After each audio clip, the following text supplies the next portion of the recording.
Chapter 762. Wilbur stuck a hand out to shake Emperor Tyler. Emperor Tyler grabbed Wilbur's hand, pulling him inside. Wilbur frowned but did not retaliate. They reached the living room, where Emperor Tyler invited Wilbur to sit down before he began brewing a pot of tea on the table. Zenith stood to the side with his head bowed as if he was about to fall asleep.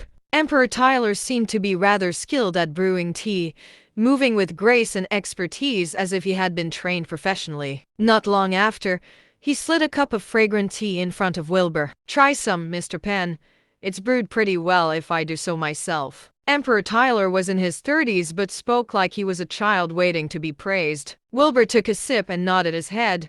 "It's pretty great." The truth was that Wilbur knew nothing about tea and could hardly tell the difference between a good cup of tea and a bad one. Emperor Tyler chuckled, taking a sip out of his own cup as well before leaning back on the antique sofa. "I haven't gotten any visitors in a while." Wilbur frowned. "I guess I'm used to it, though. Come visit me as soon as you've got the time, won't you? Just remember to knock." Emperor Tyler smiled. Wilbur asked, "Is it a sort of custom you have?" "Well, if you knock, you're a guest. If you don't knock, you're an assassin," Emperor Tyler said. Wilbur smiled in response. He had only knocked out of respect. It seemed, however, that he would not even have been able to make it here if he had not knocked. This was, after all, the royal palace.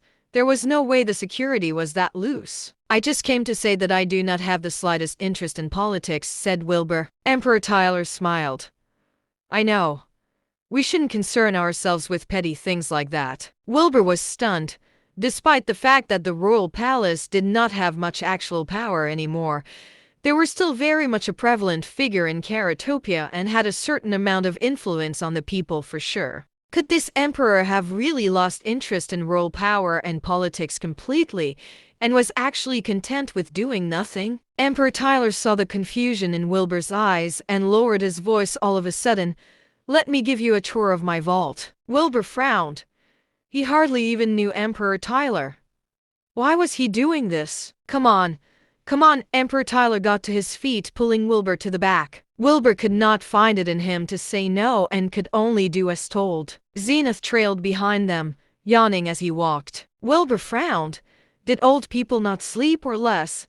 Or was that saying a lie? The three of them walked through Emperor Tyler's quarters to a low vault, where he put his hand on the door. It lit up with a series of runes before swinging open. Emperor Tyler beckoned at the rest before heading inside first. Wilbur followed behind him. The vault was a room of about 100 square meters, the middle of it empty and bare. The walls, however, were lined with display racks. The display racks seemed to be forged out of the finest of wood, covered in runes carved onto the surface. It was clear that they definitely cost a bomb. However, the items on them were more precious than the display racks. The display racks to the left were filled with row after row of spell scrolls. There had to be at least 100 of them. Despite not knowing what level these spell scrolls were, Wilbur was pretty sure that they were nothing to be scoffed at, especially considering that Zenith had given him the howl of the banshee. The display racks on the right held all kinds of weapons imaginable. Each weapon glowed faintly with spiritual energy, and all of them clearly held powers in them. The display racks against the wall beside the door held a few sets of armor, all of them glowing with the same spiritual energy with runes carved into them.